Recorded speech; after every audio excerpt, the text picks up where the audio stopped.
นี้อากาศดีสโนว์บ่มีละไปเที่ยวกันไปเลาะช้อปปิ้งไปเลาะตลาดกัน อากาศดีแล้วก็ได้2 มื้อออฟ ไปกันเด้อ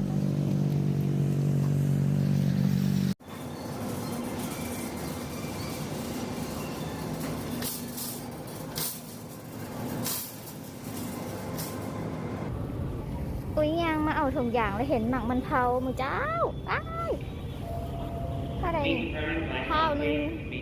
$99ว้าวหมักมันเผาง่ายไง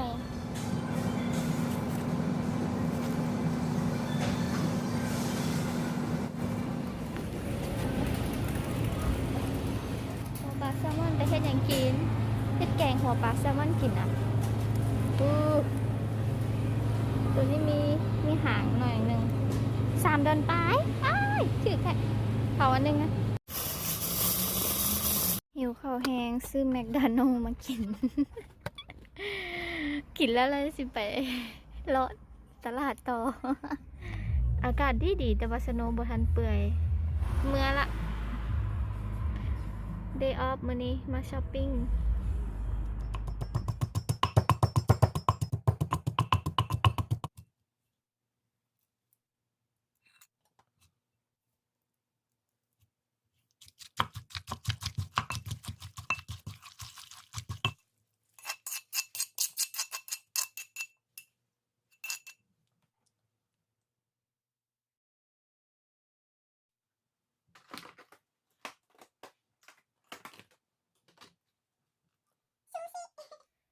แต่แซ่บโบ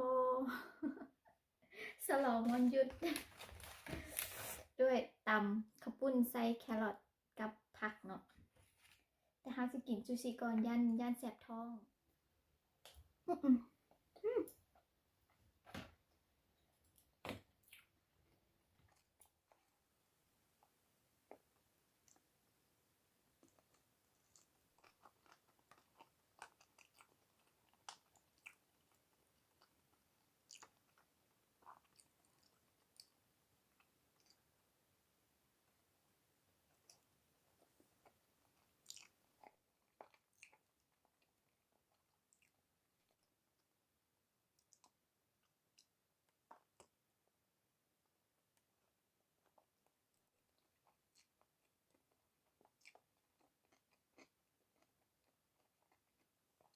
แซ่บ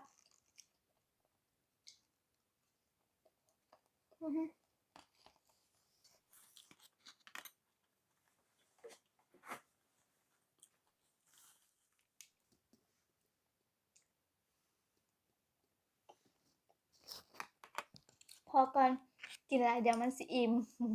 ลุยเย็นตำเขาเลยเนาะ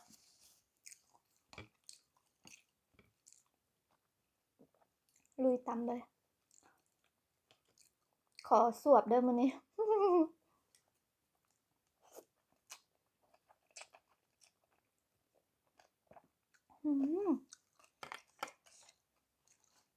บ่ได้กินแบบนี้มาโดนละ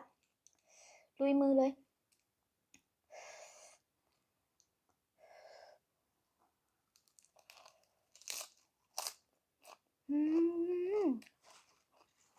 แซ่บผักสลัดกับบักงามๆ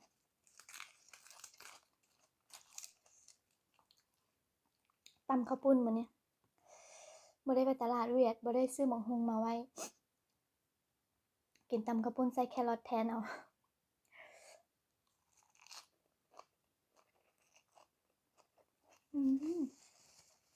แซ่บ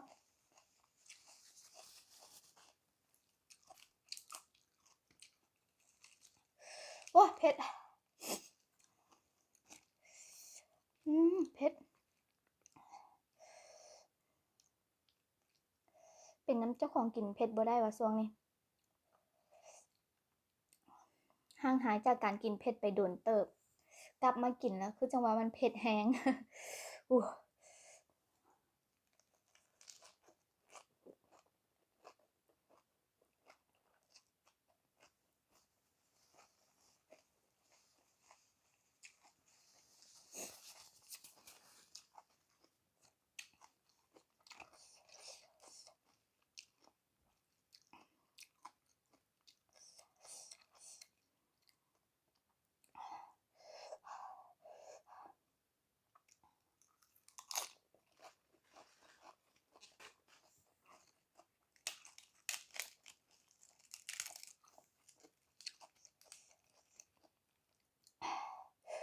อู้ไหวบ่เนี่ย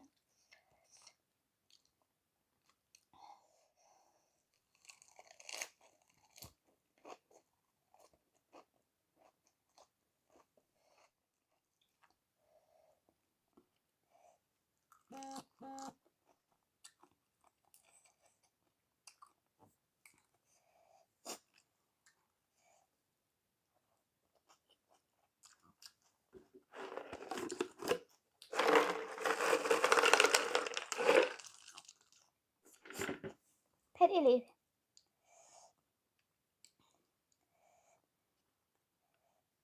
โอ๊ย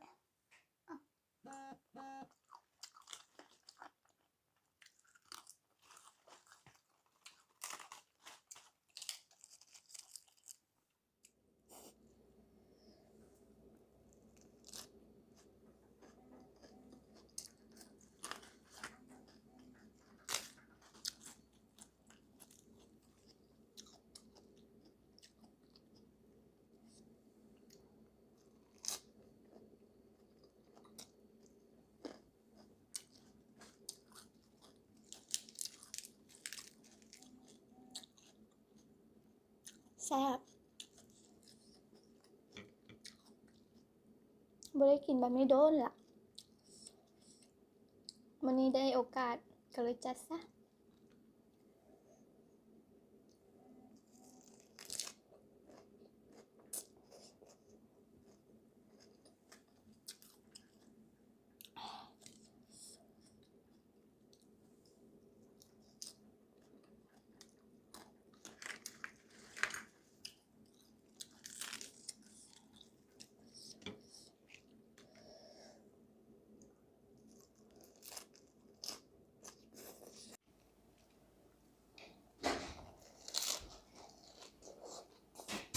อืม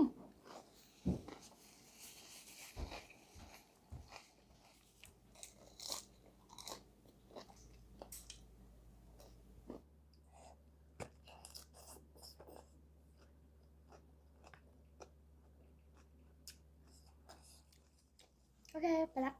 บ๊ายบาย